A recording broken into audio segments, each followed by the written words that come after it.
ماجرای کامل و بدون سانسور پرونده آرمان و غزاله از قتل تا اعدام و گرفتن مدرک پزشکی آرمان در زندان. سلام به اعضای کانال یوتیوب حاشیه پرس. خیلی خوش اومدید به یکی دیگه از ویدیوهای ما. لطفاً اگه از ویدیو خوشتون اومد کانال ما رو سابسکرایب کنید و اون زنگوله رو هم بزنید تا از ویدیوهای بعدی ما جا نمونید و نظرات خود رو در قسمت کامنت برای ما بنویسید و همراه ما باشید و تا انتها این ویدیو رو تماشا کنید تا به ماجرای اصلی پی ببرید. ماجرای آرمان و غزاله اتفاق تلخی بود که با قتل غزاله و جسد ناپیدای او و سرنوشت نامعلوم آرمان شکل گرفت و با اجرای حکم اعدام آرمان نقطه پایانی بر این قضیه 8 ساله گذاشته شد. آرمان عبدالعالی فرزند دکتر کامیار عبدالعالی متخصص دندان پزشکی و دکتر کاترین کیامهر دندان پزشک در سال 94 به اتهام قتل غزاله شکور به قصاص محکوم شد و بهمن 98 نیز با تجویز دیوان عالی کشور مجددا محاکمه و باز هم به قصاص محکوم شد. آرمان متولد 19 اسفند 94 در تهران تحصیلاتش را در زندان ادامه داد و دانشجوی فوق لیسانس رشته مهندسی پزشکی شد.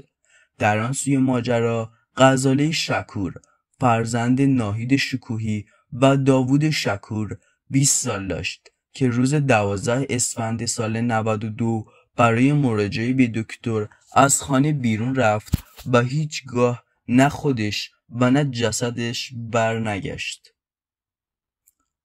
آرمان و غزاله در یک سفر خانوادگی به آنتالیای ترکیه در سال 90 در زمین بسکتبال با هم آشنا شدند و دوستیشان با هم ادامه پیدا کرد.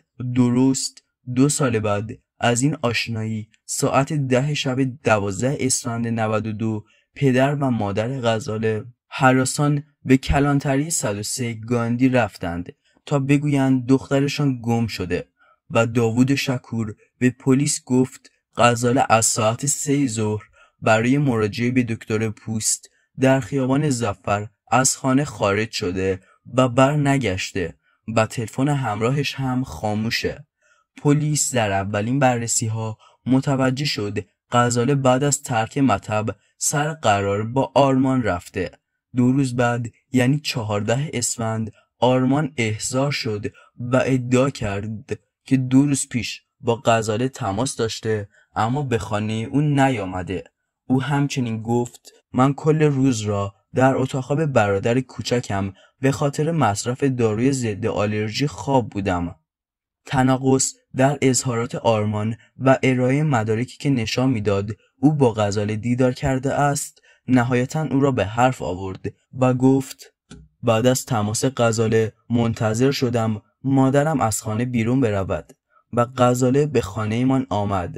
بعد از گفتگو او را بدرقه کردم و در را بستم، اما ناگهان صدای جیغش را شنیدم. به خاطر خیس بودن پله ها سر خورده بود و از صورتش خون می آمد. اون را به داخل آوردم اما دیدم مرده است و نفس نمی کشد. دورش کیسه زباله کشیدم و با چمدان چرخدار به میدان مینا بردم. داخل سطل زباله انداختم و بعد از بازگشت خونی که در راه پله بود را پاک کردم. اما قصه پله های خیس و سر خوردن غزاله دوام چندانی نداشت، چون آرمان در بازجویی بعدی صراحتاً اعتراف کرد که با دستای خودش غزاله رو کشته. وقتی غزاله به منزلمان آمد با هم بحث کردیم. غزاله از گذشته حرف زد و دلش برای گذشته ها تنگ شده بود.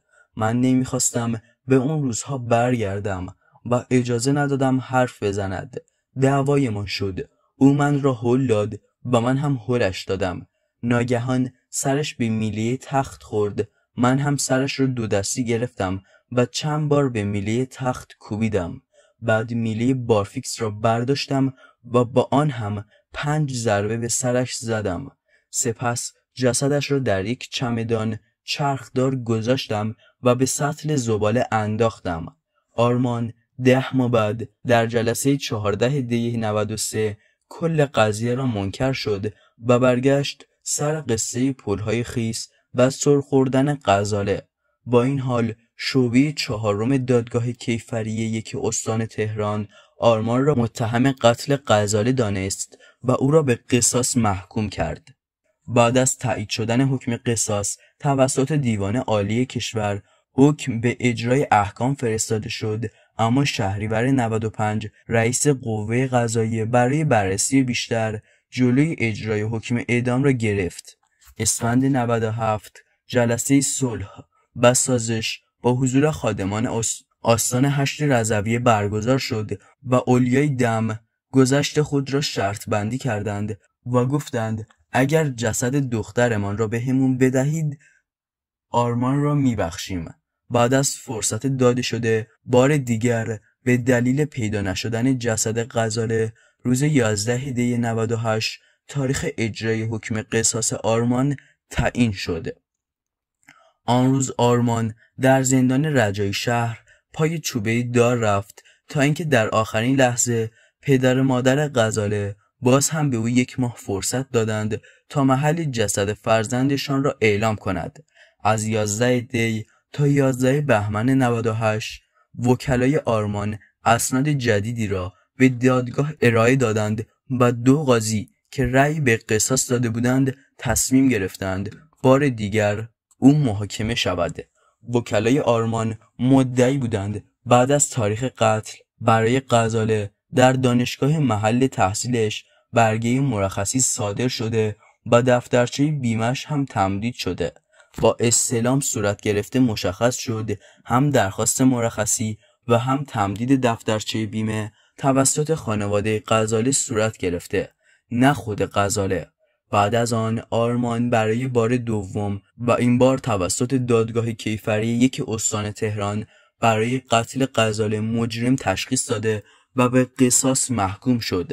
بعد از فرجام خواهی دوباره پرونده به دیوان عالی کشور ارجاع داده شد. 10 اسفند 99 حکم اعدام او تایید شد. آرمان در ادعای جدید گفت این احتمال وجود دارد ساعتی بعد از آنکه جسد غزاله را به سطل زباله انداخته او به هوش آمده و آنجا را ترک کرده، اما کشف نمونه خون غزاله در خانه آرمان و بازسازی دقیق صحنه جرم باعث شد این ادعا بی اساس تشخیص داده شود. در چند سال اخیر بسیاری از هنرمندان و فعالان فرهنگی از خانواده غزاله خواستند از قصاص آرمان بگذرند. دی 98 و در شب اجرای حکم مجید مجیدی، پرویز پرستویی، سید حسن آقا امیری، رامبد جوان، احسان علیخانی در کنار خانواده شکور بودند و تلاش آنها باعث شد 2 روز چند دقیقه قبل از اعدام اجرای حکم به تعویق بیفتد. آخرین جلسه صلح و سازش روز 17 مهر 1400 در دادسرای جنایی تهران با حضور قاضی محمد شهریاری، آرمان و خانواده‌های شکور و عبدالعالی برگزار شد. در این جلسه مادر آرمان با گریه به پای مادر غزاله افتاد و گفت آرمان من را ببخش، خودت مادر هستی و غم نبودن فرزند را میفهمی، به جای آرمان من را اعدام کن. مادر غزاله هم در حالی که اشک میریخت گفت 7 سال است روزگار ما سیاه شده، فقط همین 1 دختر را داشتم، برای او امید و آرزوهای زیادی داشتم، طوری بزرگش کردم که کمبودی نداشته باشد و در رفاه باشد، اما یک دفعه آرمان تمام نقشه هایی که برای آینده غزاله داشتم نابود کرد و ما هم بدبخت شدیم. ناهید شکوهی بعدها در گفتگویی اظهار کرد آرمان و خانواده‌اش پرونده را به سمت سوی کشاندند که ما مجبور بودیم به جای حق ثابت کنیم که دخترمان واقعا از بین رفته. همه اینها قلب ما را بیشتر به درد آورد و باعث شد به جایی برسیم که دیگر نتوانیم به گذشته از قصاص فکر کنیم. عادل فردوسی پور از جمله چهره‌هایی بود که تلاش کرد رضایت خانواده غزاله را بگیرد و به این ترتیب چند ساعت مانده به اجرای حکم برای بار سوم جلوی اعدام گرفته شد.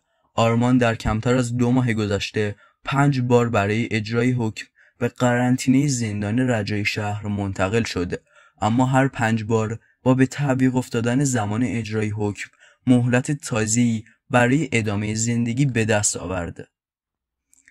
هادی صادقی رئیس شورای حل اختلاف هم 24 مهر ماه در جمع خبرنگاران از تلاش‌ها برای کسب رضایت خانواده غزاله خبر داد، اما نهایتاً آرمان در حضور پدر و مادر غزاله و در زندان رجایی شهر به دار آویخته شد و این پرونده بعد از گذشت حدود 8 سال بسته شد.